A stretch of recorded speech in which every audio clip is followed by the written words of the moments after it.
सभी भक्तों का स्वागत है। अभी हम कीर्तन से स्टार्ट करेंगे। जय राधा माधव कुंज बिहारी, जय राधा माधव कुंज बिहारी, जय गोपीजन वल्लभ गिरिवर धारी, जय गोपीजन वल्लभ गिरिवर धारी, यशोदानंदन ब्रज जन रंजन, यशोदानंदन ब्रज जन रंजन, यमुना तीर वनचारी, यमुना तीर वनचारी, जय राधा माधव कुंज बिहारी, जय राधा माधव कुंज बिहारी, हरे कृष्णा कृष्णा कृष्णा हरे हरे, हरे राम राम राम हरे हरे, हरे कृष्णा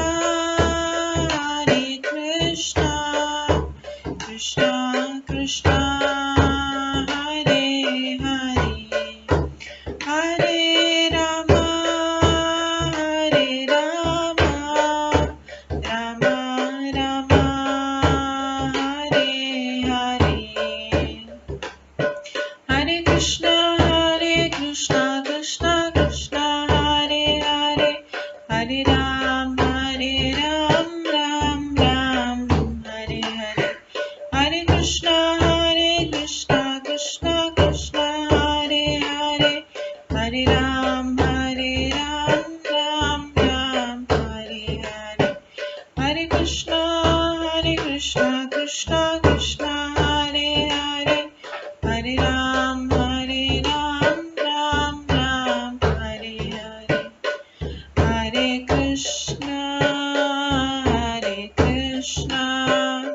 कृष्णा कृष्णा हरे हरे, हरे राम राम राम हरे हरे, हरे कृष्णा कृष्णा कृष्णा हरे हरे, हरे राम राम राम हरे हरे, जय राधा माधव राधे, जय राधा गोविंद राधे, जय गौरनिताय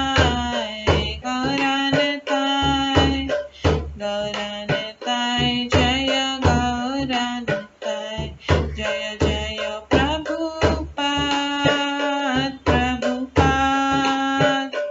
प्रभुपाद जय जय प्रभुपाद, जय जय गुरुदेव जय जय गुरुदेव, निताय गौर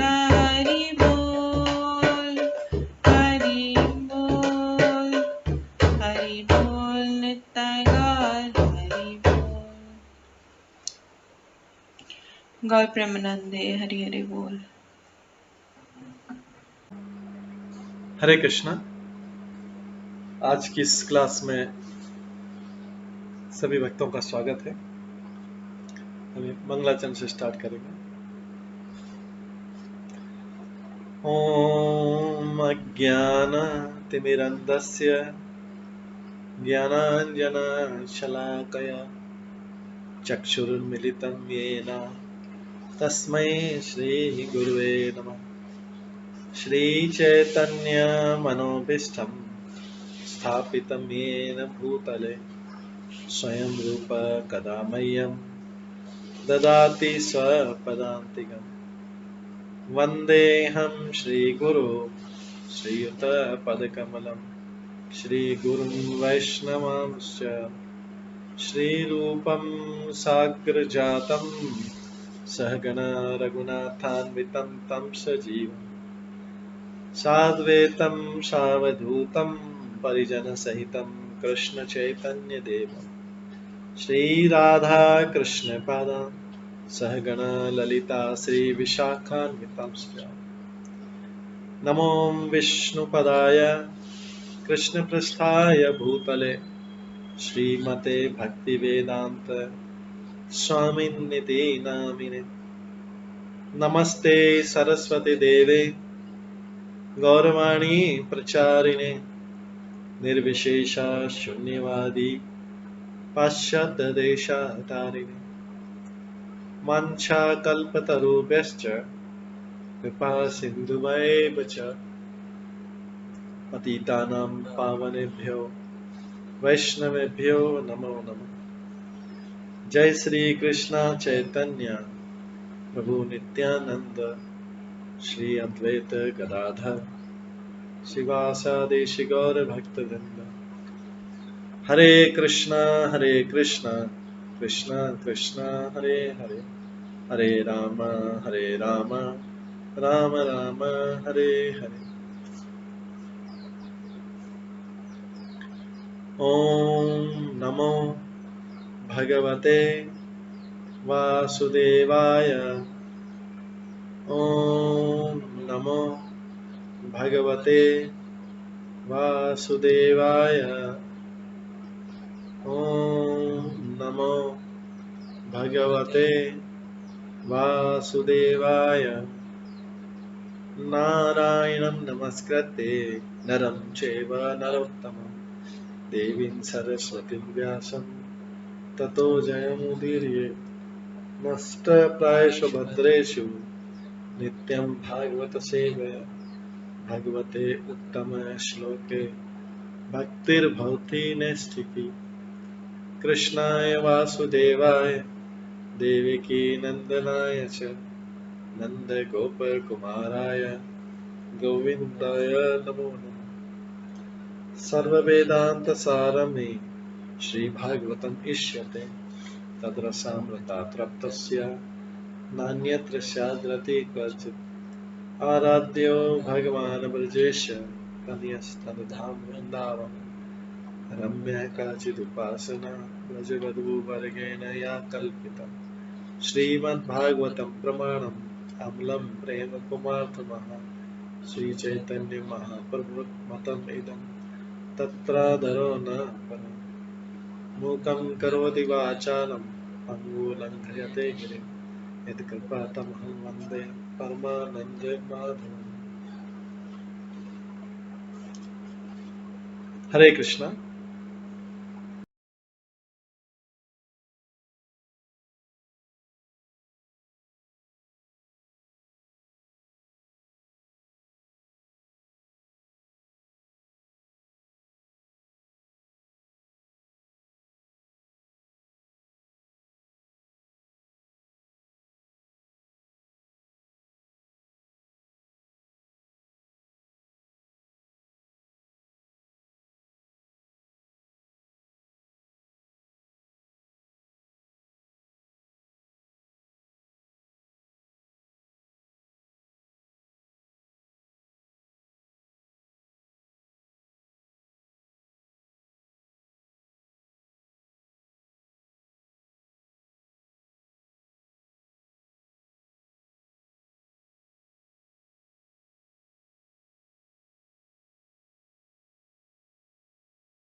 हरे कृष्णा।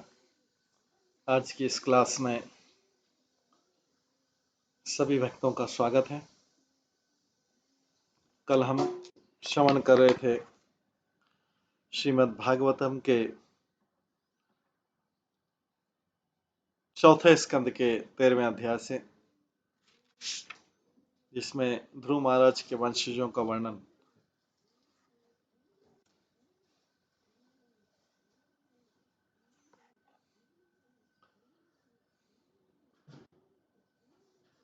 महाराज के वंशजों का वर्णन है।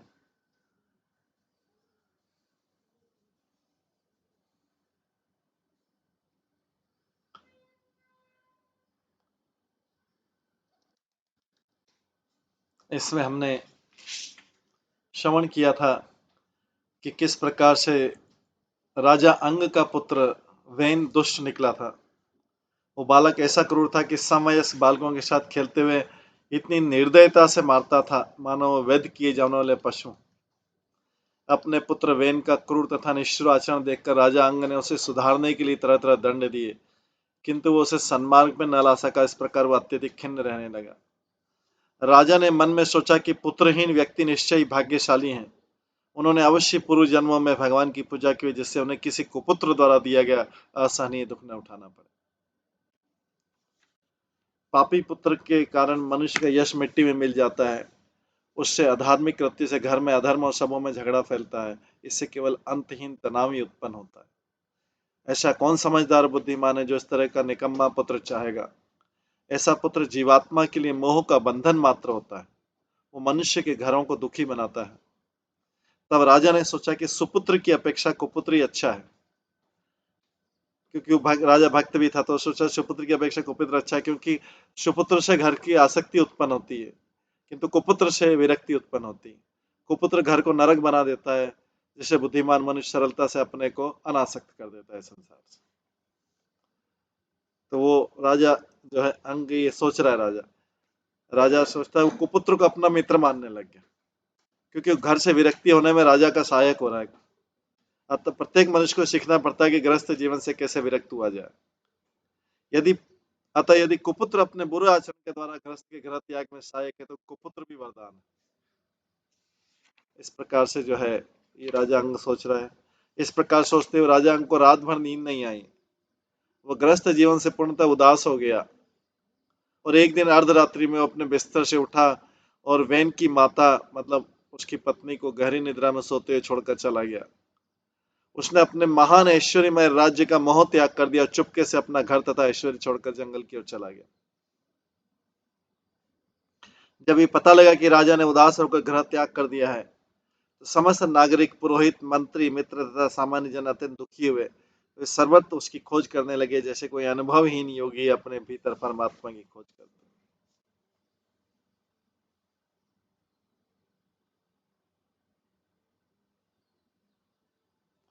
जब सर्वत्र खोजने पर नागरिकों को राजा का कोई पता न चला, तो अत्यंत निराश हो गए सब लोग कि राजा कहाँ चला गया।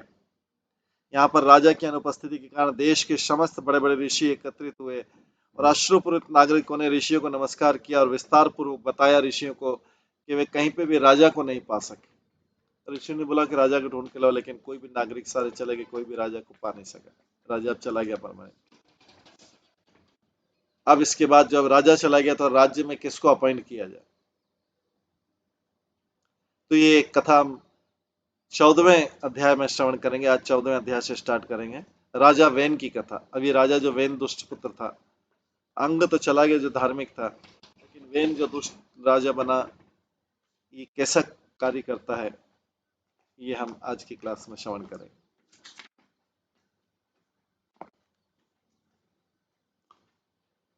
तो अध्याय 14 राजा वैन की कथा।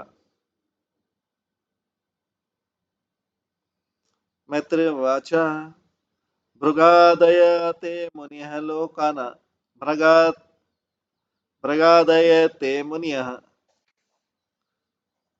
लोकानां क्षेमदर्शिनः गुप्तरी असति वेन्द्रां पश्यन्तः पशुसाम्येन ताम्। महर्षि मैत्रेय ने आगे कहा, महावीर, विदुर, भृगु इत्यादि ऋषि सदैव जनता के कल्याण के लिए चिंतन करते थे।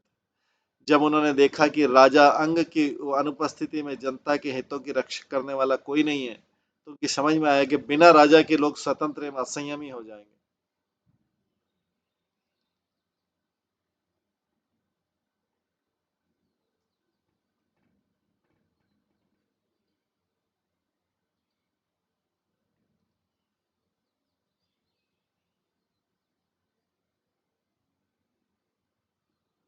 तात्पर्य श्लोक क्षेम दर्शिन शब्द महत्वपूर्ण, जिसका संदर्भ उन लोगों के लिए जो लोग सदैव जनता की भलाई चाह रखते। भृगु की अगुवाई में समस्त ऋषि सदैव सोचते रहे कि ब्रह्मांड भर के लोगों को किस प्रकार आध्यात्मिक स्तर तक ऊपर उठाया जाए। निसंदेह वे प्रत्येक लोक के राजा को जीवन के इस लक्ष्य को ध्यान में रखते हुए जनता पर शासन करने का उपदेश देते रहते हैं। ऋषिगण राज्याध्यक्ष अथवा राजा को सलाह देते हैं और वो उनके आदेश के अनुसार प्रजा पर शासन चलाता है। राजा अंग के लोप हो जाने पर ऋषियों के आदेशों को पालन करने वाला कोई न था। इससे सभी नागरिक यहाँ तक कि उच्चृंखल हो गए कि उनकी तुलना पशुओं से की जाने लगी। जैसा कि भगवत गीता में वर्णन है कि मानव समाज को गुण तथा कर्म के अनुसार 4 आश्रम में विभक्त कर देना चाहिए। प्रत्येक समाज में बुद्धिमान वर्ग, प्रशासक वर्ग, उत्पादक वर्ग तथा श्रमिक वर्ग होता है। आधुनिक प्रजातंत्र में यह वैज्ञानिक विभाजन अस्त व्यस्त हो गया है। शूद्रों अर्थात श्रमिक वर्ग को मतदान द्वारा प्रशासनिक पदों के लिए चुना जाता है।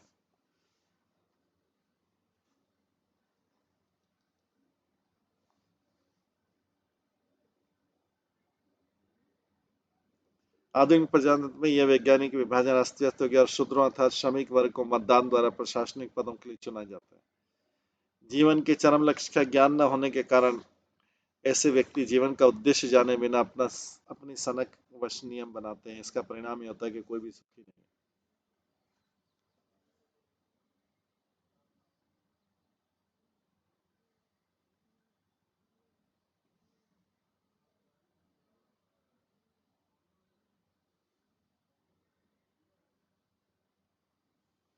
वीरमात्र माह्यूय सुनिधाम ब्रह्मवादिनः प्रकृति असम्मत वैनम अभ्यश्चिन पतित स्वभाव भुव। तब ऋषियों ने वैन की माता रानी सुनीता को बुलाया।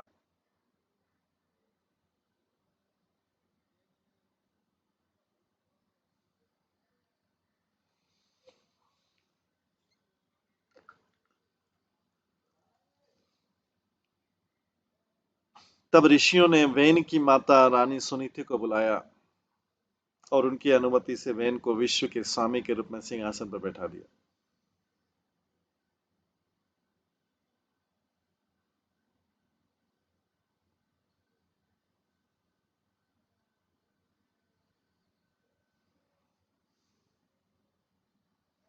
तब ऋषि ने वैन की माता रानी सुनीता को बुलाया और उनकी अनुमति से वैन को विश्व के स्वामी के रूप में सिंहासन में बैठा दिया गया। तथापि सभी मंत्री से असहमत थे, लेकिन ऋषियों की इच्छा थी कि कोई राजा होना चाहिए।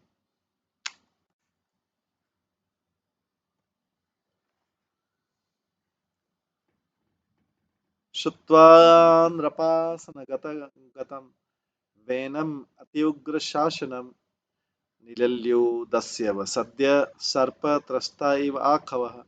यह पहले से ज्ञात था कि वैन अत्यंत कठोर तथा क्रूर था।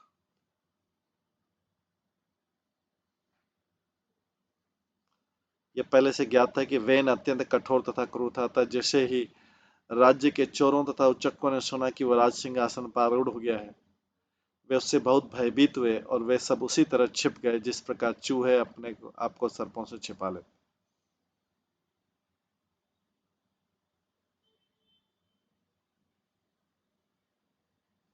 तात्पर्य, जब सरकार अत्यधिक निर्बल होती है तो चोर तथा उच्चके बढ़ जाते हैं।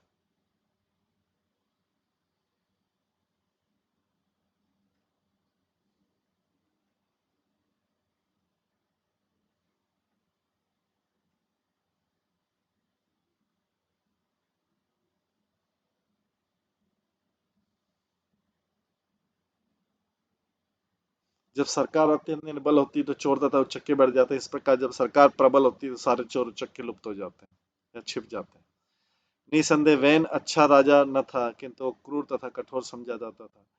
इस तरह से राज्य चोर उचक्कों से मुक्त हो गया।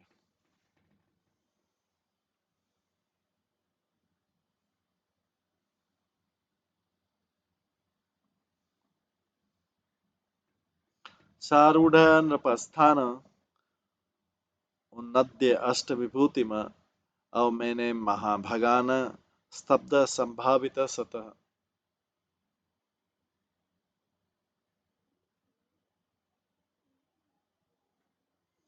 जब राजा सिंहासन पर बैठा तो आठवां ऐश्वर्य से युक्त होकर सर्वशक्तिमान बन गया।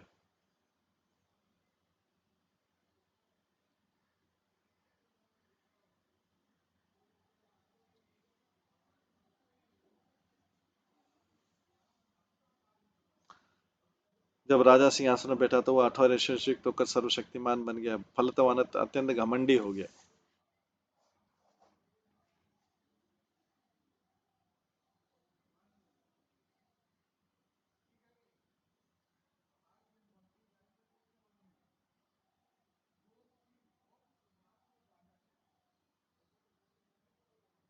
जब राजा सिंहासन पर बैठा तो आठों ऐश्वर्य से युक्त होकर वो सर्वशक्तिमान बन गया। फलत वो अत्यंत घमंडी हो गया। झूठी प्रतिष्ठा के कारण वो अपने आप को सर्वश्रेष्ठ समझने लगा और इस प्रकार से वो महापुरुषों का अपमान करने लगा।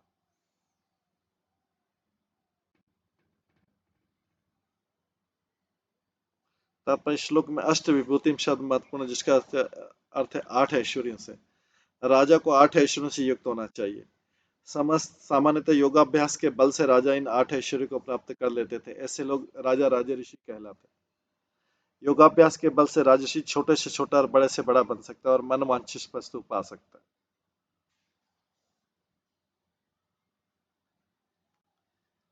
वो राज्य उत्पन्न कर सकता है, समों को वश में करके उन पर शासन कर सकता है। ये ही राजा यही राजा के कतिपय ऐश्वर्य होते हैं। ये तो राजा वेन को योग का अभ्यास नहीं था, तो उसे अपने पद राजपद का घमंड हो गया और विचारवान न होने के कारण वो अपनी शक्ति का दुरुपयोग करने लगा और महापुरुषों का अपमान करने लगा।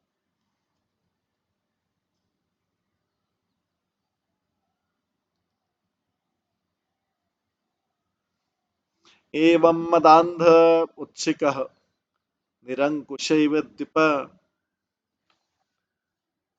पर्यटन रथम आस्थाय कंपयन इव रोदसी।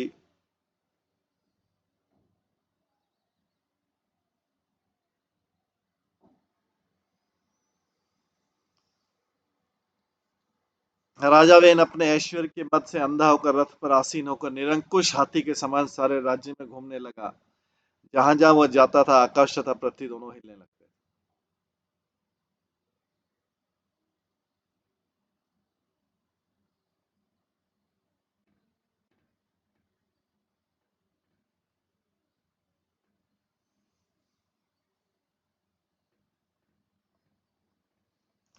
राजा वेन अपने ऐश्वर्य के मद से अंधा होकर रथ पर आसीन होकर निरंकुश हाथी के समान राज्य में घूमने लगा। जहां जहां वह जाता आकाश तथा पृथ्वी दोनों हिलने लगते।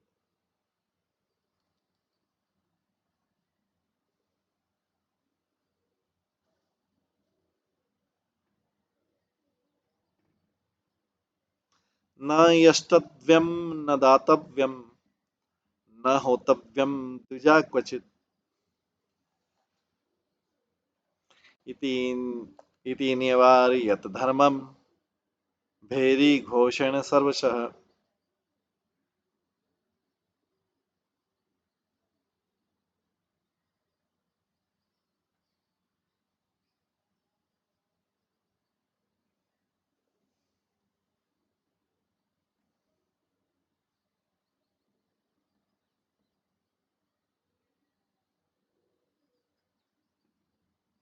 राजा वेन ने अपने राज्य में ढिंडोरा पिटवा दिया कि सभी द्विजों ब्राह्मणों को अब से किसी भी तरह यज्ञ करने, दान देने या घृत की आहुति देने की मनाही कर दी। दूसरे शब्दों में उसने सभी प्रकार के धार्मिक अनुष्ठान बंद करा दिए।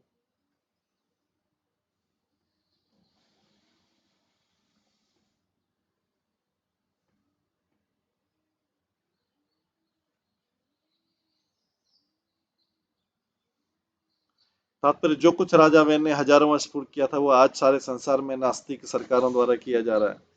विश्व की स्थिति ऐसी है नाजो कि कोई भी सरकार किसी भी समय धार्मिक अनुष्ठानों को बंद करने की घोषणा कर सकती है। अंततः स्थिति इतनी गिर जाएगी कि इस लोक में मनुष्य पवित्र मनुष्यों के लिए जीना दुभर हो जाएगा।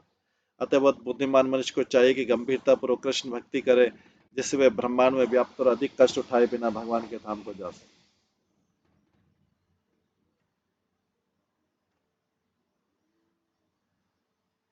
वेनस्यावेक्ष मुनियः दुर्वत्यस्य विचेष्टितं विमृश्य लोक व्यसनम कृपया ऊचु स्मसत्रेण।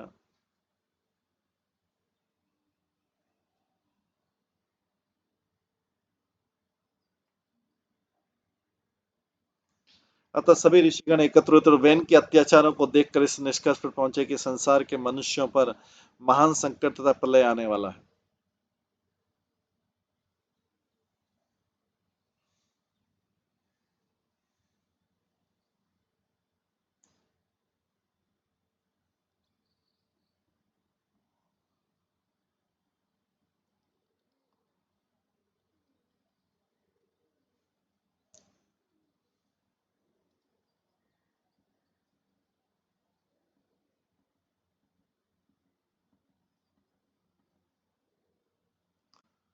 अतः सभी ऋषिगण एकत्र हुए वैन के अत्याचारों को देखकर इस निष्कर्ष पर पहुंचे कि संसार के मनुष्यों पर महान संकट तथा प्रलय आने वाला है।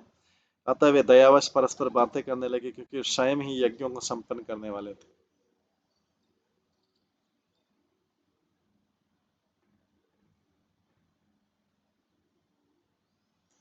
तात्पर्य राजा वैन सिंहासन में बैठने से पहले तक सभी ऋषिगण समाज का कल्याण देखने के लिए अत्यधिक उत्सुक रहते थे।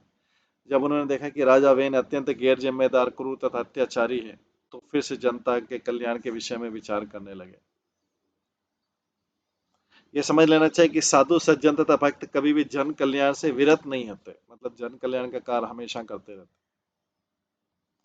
सामान्य कर्मी जन इंद्रिय तृप्ति के लिए धन संग्रह करते हैं और ज्ञानी मुक्ति की इच्छा से एकांत भाव से चिंतन करते हैं, किंतु वास्तविक भक्त तथा साधु पुरुष सदैव चिंतित रहते हैं कि लोगों को किस प्रकार भौतिक तथा आध्यात्मिक दृष्टि से सुखी बनाया जाए।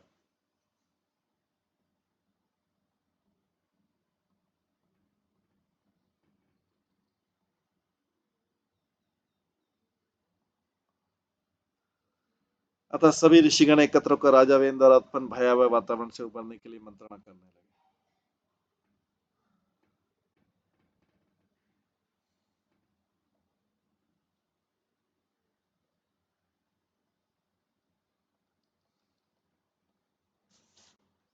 अहो भेयत प्राप्तम लोकस्य व्यसनम महत् दारुण्यो भयो तो दीप्ते इव तस्कर पालयो।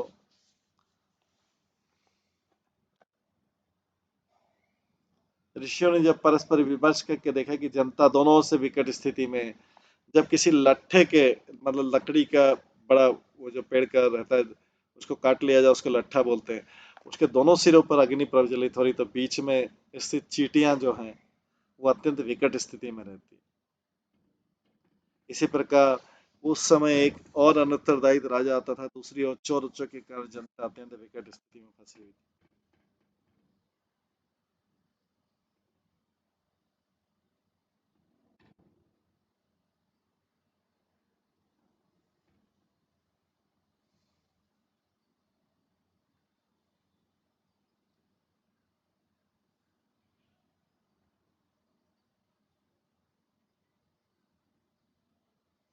राजक भयातेश कृतः राजा अतर्ह अतत्हरन् तथापि आसीत् भयम् तथापि आसीत् भयं तु तथापि आसीत् भयं त्वद्य कथं स्यात् शस्त्रदेहिनां। राज्य को अराजकता से बचाने के लिए सोच विचार कर ऋषियों ने राजनीतिक संकट के कारण वैन को अयोग्य होते भी राजा बनाया था।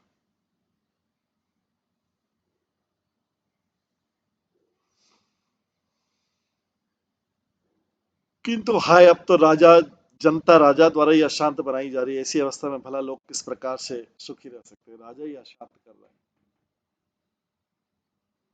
तात्पर्य भगवत गीता में कहा गया, विरक्त अवस्था में भी मनुष्य को यज्ञ, दान तथा तप का परित्याग नहीं करना चाहिए। ब्रह्मचारी को यज्ञ करना चाहिए, गृहस्थों को दान देना चाहिए, विरक्तों को तपस्या करनी चाहिए। ये ऐसी विद्या है जिनके द्वारा प्रत्येक व्यक्ति आत्मपद को प्राप्त कर सकता है। जब ऋषियों मुनियों ने देखा कि राजा वैन ने सारे कार्य बंद करा दिए हैं, तो उन्हें जनता की उन्नति की चिंता हुई।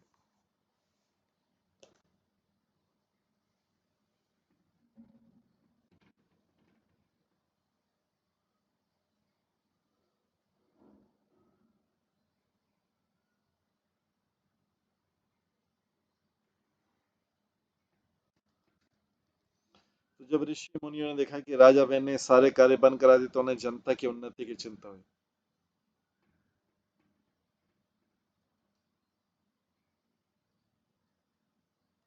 साधु पुरुष इस चेतना या कृष्ण चेतना का उपदेश देते हैं, क्योंकि वे जन सामान्य को पाश्विक जीवन के संकटों से बचाना चाहते हैं। कि उन्हें देखने के लिए नागरिक सचमुच अपने धार्मिक काम करते हैं। एक उत्तम सरकार होनी चाहिए तथा चोर उच्चकों पर रोक लगनी चाहिए। जब ऐसा होगा तो लोग शांतिपूर्वक आध्यात्मिक चेतना में अग्रसर होंगे, उनके जीवन सफल हो जाएंगे।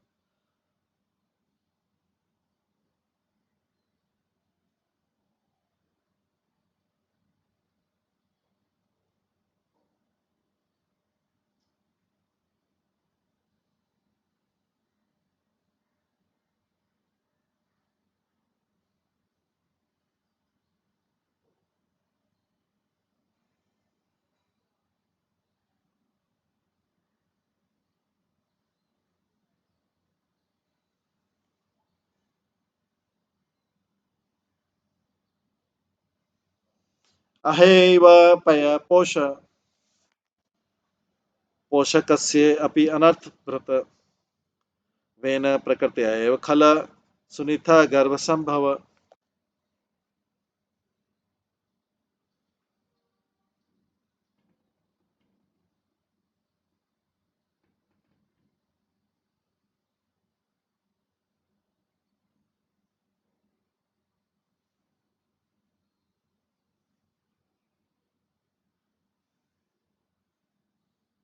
ऋषिगण अपने आप में सोचने लगे कि सुनीता के गर्भ से उत्पन्न होने के कारण राजा वेन स्वभाव से अत्यंत दुष्ट है। इस दुष्ट राजा का समर्थन करना वैसा ही है जैसे सर्प को दूध पिलाना। अब ये समस्त संकटों का कारण बन गया।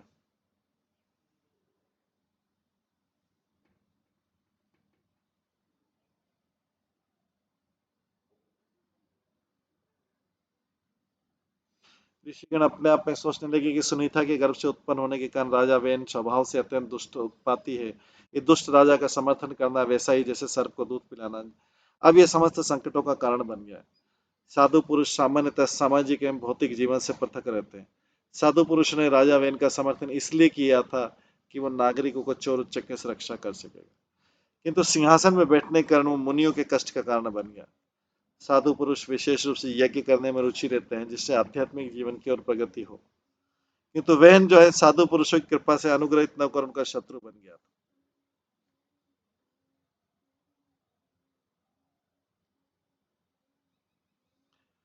क्योंकि वो उन्हें सामान्य कर्तव्यों को करने से भी रोकने लगा था।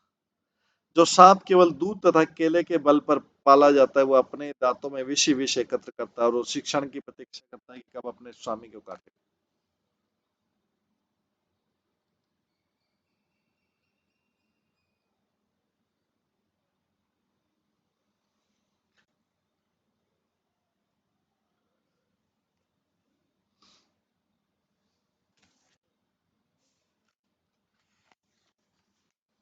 निरूपित प्रजापाल सझिंगास्तीवे प्रजा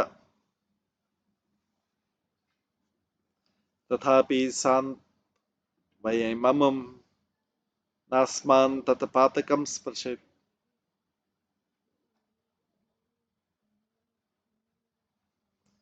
हमने इस वैन को नागरिकों की सुरक्षा हेतु नियुक्त किया था।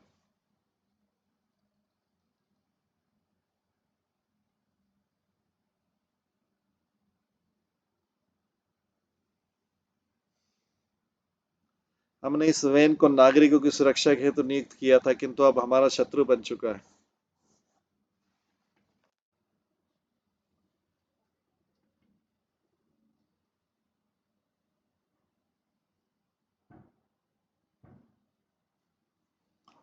हमने इस वेन को नागरिकों की सुरक्षा के लिए नियुक्त किया था कि तो अब हमारा शत्रु बन चुका है।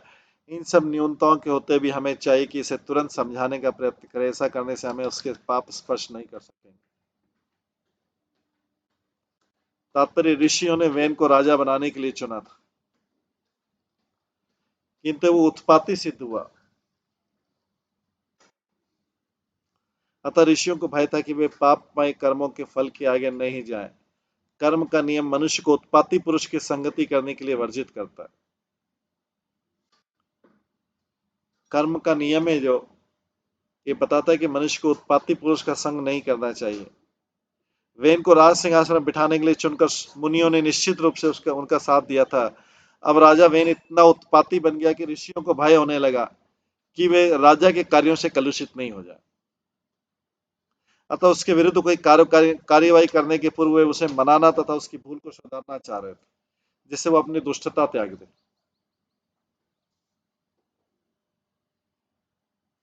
तत्विद्यते असत्व्रतः वेन अस्माभिकृत नृपः शांतिवत् यदि न वाचम ग्रहीष्यति अधर्मकृत लोकाधिक कार सदग्नम दहिष्याम सतेजसा। संत सदस्य मुनि लोगों ने आगे सोचा, निसंदेह हम उसके दुष्ट स्वभाव से भली भांति परिचित हैं, तो भी हम ही ने वेन को राज सिंहासन में बैठाया था। यदि हम उसे अपनी सलाह मानने के लिए राजी नहीं करेंगे तो जनता उसे दुत्कारेगी। हमारी सलाह नहीं मानेगा तो जनता दुत्कारेगी और हम भी जनता का साथ देंगे। ऋषि मुनि ने सोचा, इस प्रकार ज्यादा हो तो हम अपनी तेज से उसे भस्म कर डालेंगे। ऋषियों ने बोला, अगर हमारी सलाह नहीं मानेगा। हम ही ने बनाया था उसको राजा, राजा वेन को जो हम ही ने बनाया था, हालांकि वो योग्य नहीं था, लेकिन फिर भी हम, क्योंकि राज्य में कोई राजा नहीं था।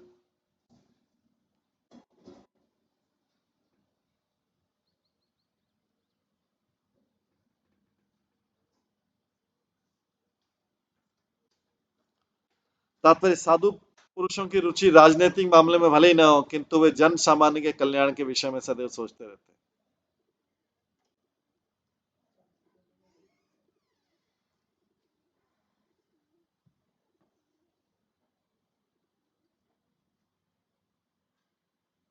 साधु पुरुषों की रुचि राजनीतिक मामलों में भले ही न हो, किंतु वे जन सामान्य के कल्याण के विषय में सदैव सोचते रहते हैं। साधु पुरुष जो हमेशा दूसरों के कल्याण के बारे में सोचता रहे।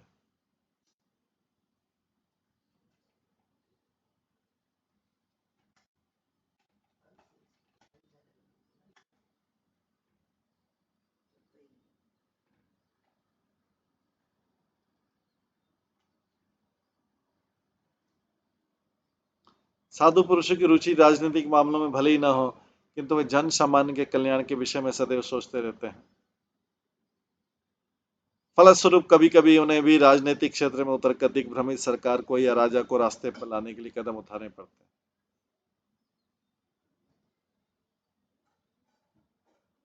किंतु कलयुग में साधु पुरुष पहले की भांति शक्तिमान नहीं रह गए। अतः वे अपने आध्यात्मिक तेज से पापी मनुष्य को भस्म करने में समर्थ रहते थे पहले। अब वही कलयुग के प्रभाव से साधु पुरुषों में ऐसी शक्ति नहीं रही। पहले अपनी कुदृष्टि से भस्म कर देते थे कोई उत्पाती व्यक्ति हो, लेकिन कलयुग में अभी कलयुग के प्रभाव से साधु पुरुषों में ऐसी शक्ति नहीं रही है। ब्राह्मण में तो इतनी भी शक्ति नहीं रही कि वो पशु में यज्ञ कर सके, जिससे पशुओं को नवीन जीवन लाभ के लिए अग्नि में धकेला जा सकता है। ऐसी परिस्थिति में साधु पुरुषों को राजनीति में भाग न लेकर हरे कृष्ण महामंत्र के जप में तल्लीन रहना चाहिए। भगवान चैतन्य की कृपा से केवल हरे कृष्ण महामंत्र के जप से ही जनता को बिना किसी राजनीतिक झमेले के सारा लाभ प्राप्त हो सके।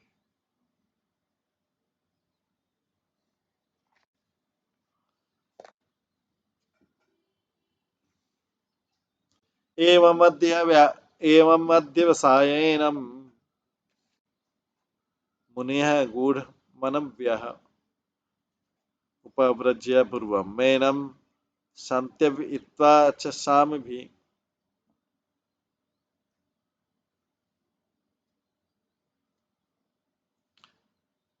ऐसा निश्चय करके ऋषिगण राजा वेन के पास गए और अपना वास्तविक क्रोध छुपाते उन्होंने उसे मीठे वचनों से समझाया बुझाया।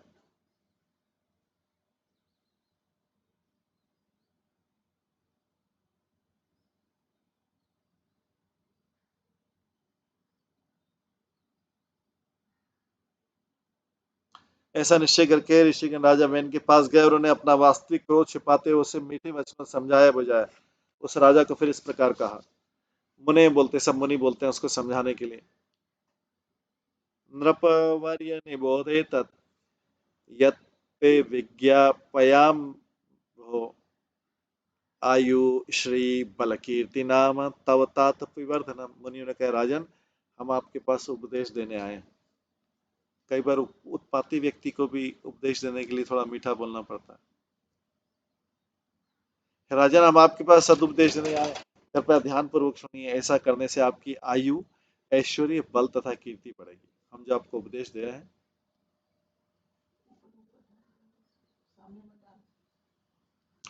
हम ऐसा करने से आपकी आयु, ऐश्वर्य, बल तथा कीर्ति बढ़ेगी।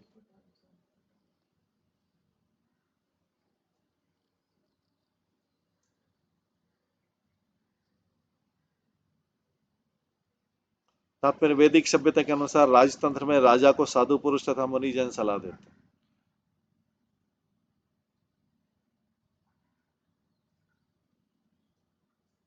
वैदिक सभ्यता के अनुसार राजतंत्र में राजा को साधु पुरुष तथा मुनिजन सलाह देते हैं। उसकी सलाह से वो सबसे बड़ा शासक बन सकता है और उसके राज्य का प्रत्येक प्राणी सुखी, शांत तथा संपन्न हो सकता है।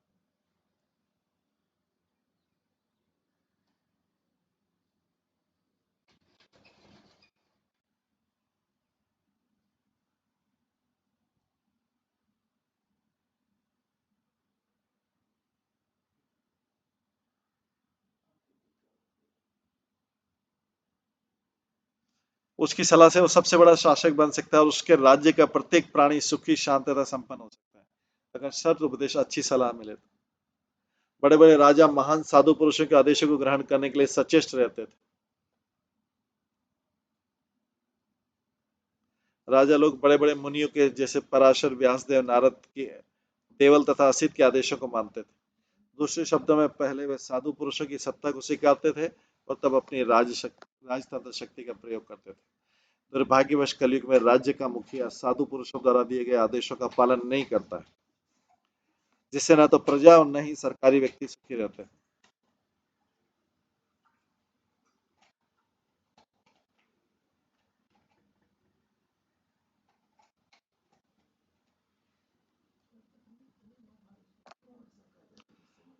उसकी आयु घट जाती, प्राय हर व्यक्ति दुष्ट है तथा शारीरिक और आध्यात्मिक शक्ति से विहीन होता जा रहा है।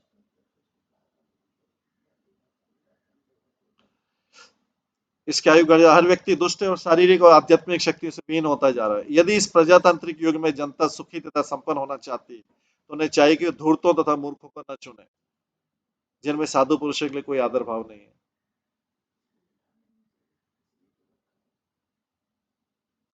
धर्म चित्त पुंसम वाक्मन काय बुद्धि भी लोकानि वौ शोका लोकान विशोकान वितरति अथ अंत्यम असंगिताम।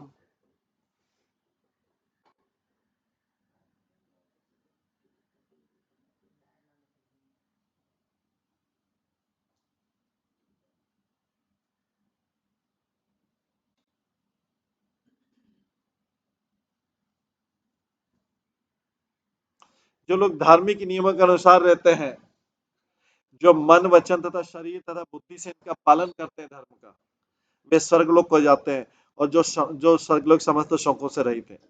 इस प्रकार भौतिक प्रभाव से छुटकर वे जीवन में असीम सुख प्राप्त करते हैं।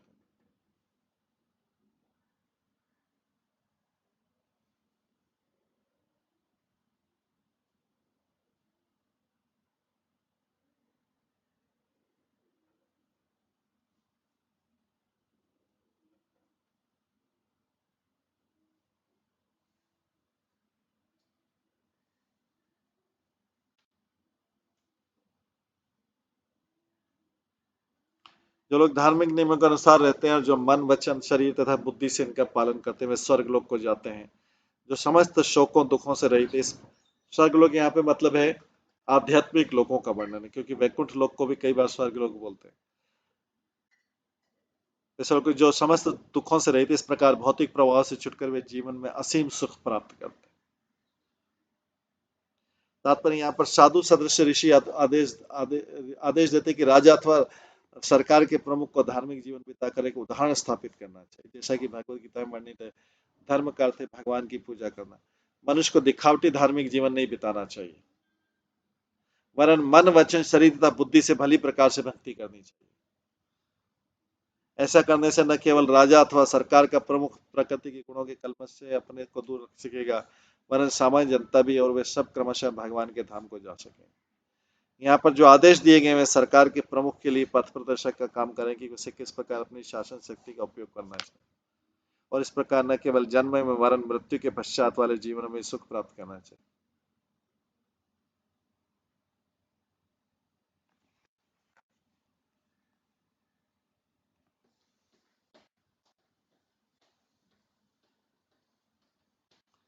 सते मामिनिष्द्वीर प्रजानां क्षेमलक्षणः यस्मिन् विनिष्टे नृपतिः ऐश्वर्यात् अवरोहित।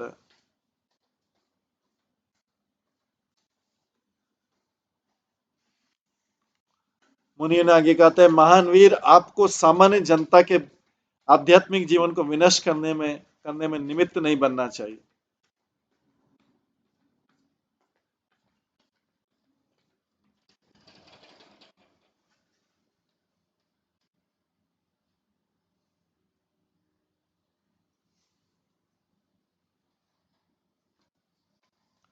मुनि ने कहा, महान वीर, आपको सामान्य जनता के आध्यात्मिक जीवन को विनष्ट करने में निमित्त नहीं बनना चाहिए। यदि आपके कार्यों से उनका आध्यात्मिक जीवन विनष्ट होता है तो आप निश्चित रूप से अपने ऐश्वर्यपूर्ण तथा राजोचित पद से नीचे गिरेंगे।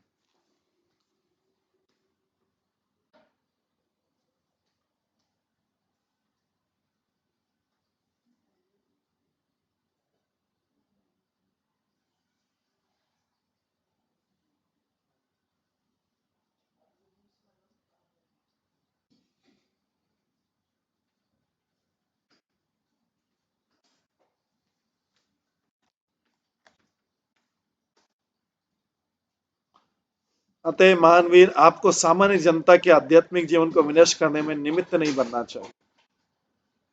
मुनियों ने कहा, राजा से कि आपको सामान्य जनता के आध्यात्मिक जीवन को विनिष्ट करने में निमित्त नहीं बनना चाहिए। यदि आपके कार्यों से उनका आध्यात्मिक जीवन विनिष्ट होता है तो आप निश्चित रूप से अपने ऐश्वर्यपूर्ण तथा राज उचित पद से नीचे गिर जाएंगे।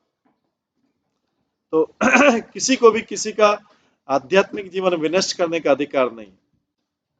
वो कोई अगर उसमें निमित्त बनता है तो क्या होगा? ये वो बोलते हैं, मुनि लोग बोलते हैं कि आपके कार्य से उनका आध्यात्मिक जीवन अगर विनष्ट होता है तो आप निश्चित रूप से ऐश्वर्यपूर्ण तथा राज उचित पद से नीचे गिर जाए। प्राचीन काल में विश्व के प्राय सभी भागों में राजतंत्र था, किंतु धीरे धीरे जैसे जैसे आदर्श धार्मिक जीवन से इंद्रिय तृप्ति के ईश्वरविहीन जीवन में राजतंत्र का पतन होता गया, विश्व भर से राजतंत्र हटता गया। किंतु जब तक सरकारी व्यक्ति धार्मिक न हो और महान धार्मिक पुरुष के पद चिन्हों का अनुसरण न करें, तब तक राजतंत्र को मिटाकर उसके स्थान पर प्रजातंत्र को लाना पर्याप्त न होगा।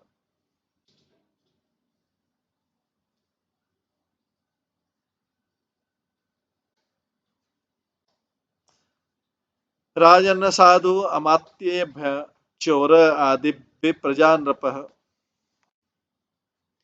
रक्षण यथा बलि ग्रहण प्रत्यय च मोदते।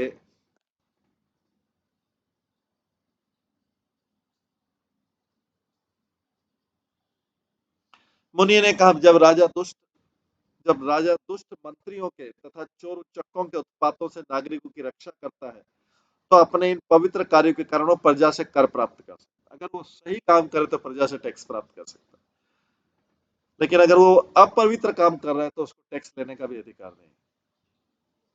इस प्रकार पवित्र राजा इस संसार में और मृत्यु के बाद भी सुख भोग सकता है। तात्पर्य, इस श्लोक में एक पवित्र राजा के कर्तव्य का बहुत सुंदर वर्णन किया गया। पवित्र राजा का प्रथम कर्तव्य कि अपनी प्रजा को चोर उच्चकों के साथ उन्हीं जैसे मंत्रियों को भी सुरक्षा प्रदान करे, उसको जो भी उचित दंड देना दे।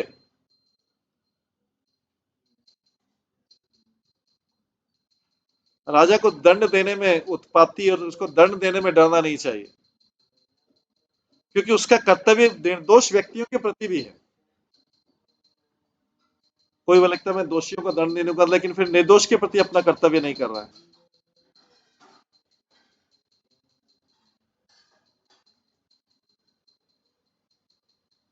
पहले मंत्रियों का चुनाव नहीं होता था, वरन उन्हें राजा ही नियुक्त करता था।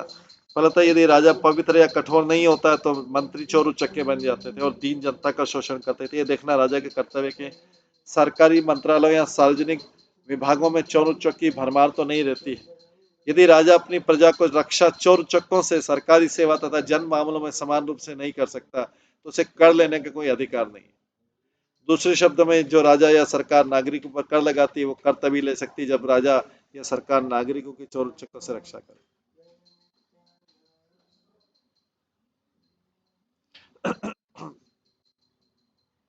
श्रीमद् भागवतम के 12वें स्कंद में सरकारी सेवा के इन चोर उचक्कों का वर्णन है। प्रजास्ते बक्षिष्यन्ति मलेच्छा राज्यन रूपेण, ये दम्भी मलेच्छ शूद्रों से भी निम्न अपने को राजा कहकर अपनी प्रजा को सताएंगे और उनकी प्रजा का बर्ताव निम्न स्तर का होगा। इस तरह गंदी आदतों में मूर्खतापूर्ण व्यवहार के कारण प्रजा भी राजा के समान गंदी हो जाएगी। भाव यह है कि कलयुग के प्रजातांत्रिक काल में सामान्य जनता शूद्रों के स्तर पर पतित हो जाएगी। जैसा क्या कि कलौ शूद्र संभव, व्यवहारतः विश्व की सारी जनसंख्या शूद्र हो जाएगी। शूद्र चौथा वर्ग है जो 3 उच्च सामाजिक वर्णों की सेवा करने के लिए उपयुक्त है। चतुर्थ श्रेणी के व्यक्ति के कारण शूद्र अधिक बुद्धिमान नहीं होता है, क्योंकि आज के प्रजातांत्रिक युग में जनता इतनी पतित हो चुकी है कि वो उसी श्रेणी के व्यक्ति को चुन सकती है, किंतु शूद्रों द्वारा संचालित होने पर सरकार ठीक से कार्य नहीं कर सकती। द्वितीय श्रेणी के व्यक्ति, जिन्हें क्षत्रिय कहा जाता है, बुद्धिमान साधु पुरुषों के निर्देशन में देश के शासन की डोर संभालने के लिए उपयुक्त होते हैं। अन्य युगों से सतयुग, त्रेता तथा द्वापर युग में जनता इतनी पतित नहीं थी कि सरकार के प्रमुख का चुनाव नहीं होता था।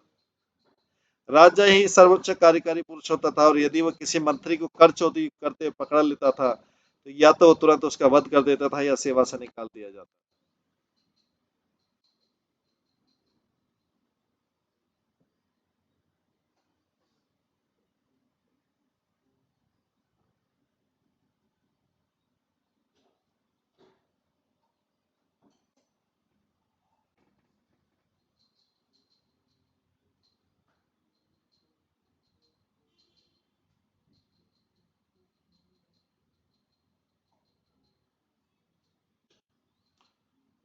द्वितीय श्रेणी के व्यक्ति, जिन्हें क्षत्रिय कहा जाता था, बुद्धिमान साधु पुरुषों के निर्देशन में देश के शासन की बागडोर संभालते थे। अन्य युगों सतयुग, त्रेता युग में जनता इतनी पतित नहीं थी। राजा ही सर्वोच्च कार्यकारी पुरुष होता था। यदि किसी मंत्री को कर चोरी पकड़ लेता था तुरंत उसका वध कर देता था या सेवा से निकाल दिया जाता था। राजा का कर्तव्य होता था कि चोर चुक्का का वध कर दे, उनको किल कर दे।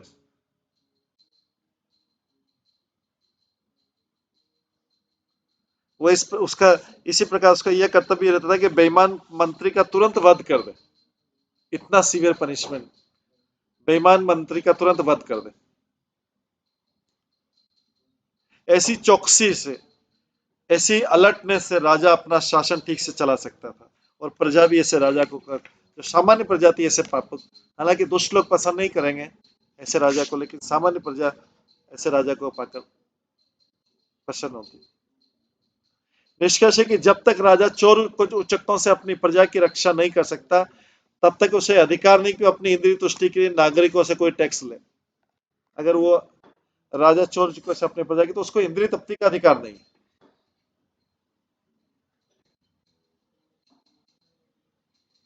इसलिए राजा जो क्षत्रिय होते थे उनका प्रजा का पहला प्रायोरिटी था, परिवार उनके लिए बाद में था, क्योंकि इंद्रिय तृप्ति तो पहले प्रजा का ध्यान नहीं रखेगा तो कहां से टैक्स लेगा।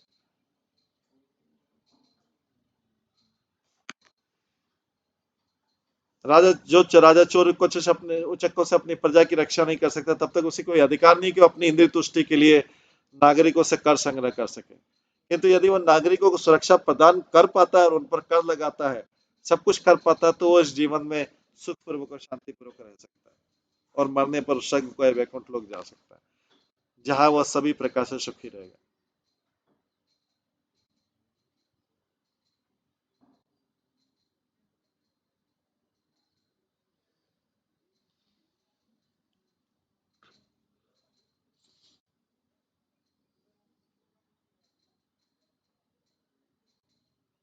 यस्य राष्ट्रे पुरे चैव भगवान यज्ञ पुरुषः इज्यते स्वेन धर्मेण जने वर्णाश्रम अन्वितः।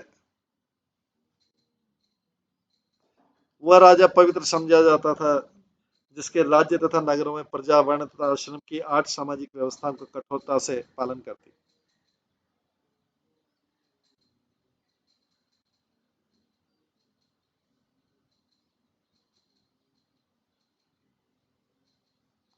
वह राजा पवित्र समझा जिसके राज्य तथा नगरों में प्रजा वर्ण तथा आश्रम की 8 सामाजिक व्यवस्था का कठोरता से पालन करती और वहां के नागरिक अपने विशिष्ट धर्म द्वारा भगवान की सेवा में संलग्न रहते हैं।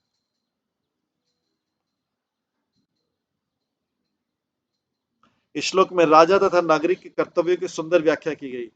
सरकार के प्रमुख या राजा तथा प्रजा के कार्य इस प्रकार होने चाहिए कि अंततः प्रत्येक व्यक्ति भगवान की भक्ति में प्रवृत्त हो। राजा अथवा सरकार का प्रमुख भगवान का प्रतिनिधि होता है, तो उससे आशा की जाती है कि सारा कार्य उत्तम रीति से चले और नागरिक 4 वर्णों तो 4 आश्रम वाली वैज्ञानिक सामाजिक व्यवस्था का अनुगमन करें। विष्णु पुराण में कहा गया, जब तक लोग शिक्षित नहीं होंगे अथवा वैज्ञानिक सामाजिक व्यवस्था में स्थित नहीं होंगे जिसमें 4 वर्ण होते हैं, ब्राह्मण क्षत्रिय वैश्य तथा शूद्र एवं 4 आश्रम, तब तक समाज मानवीय समाज नहीं हो सकता और नहीं मानव जीवन के चरम लक्ष्य की ओर अग्रसर हुआ जा सकता। यह सरकार का धर्म है कि वो देखे कि वर्ण तथा आश्रम का पालन किया जा रहा है।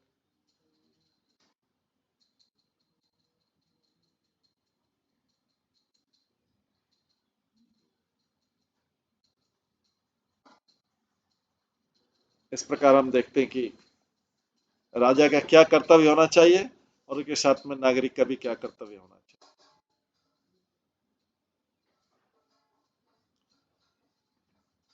इसके आगे और भी राजा और नागरिक के कर्तव्य को समझाया गया है। हम जो है इसको कल की क्लास में करेंगे, बाकी शेष को आज की क्लास को यहीं पे विराम देते हैं। सभी भक्तों का बहुत बहुत धन्यवाद। सभी भक्तों के लिए एक बार हरे कृष्ण महामंत्र का जप करते हैं। हरे कृष्णा कृष्णा कृष्णा हरे हरे, हरे राम राम राम हरे। श्रीमद् भागवतम महापुराण की जय, शिल प्रभुपाद की जय, सभी भक्तगणों की जय। हरे कृष्ण।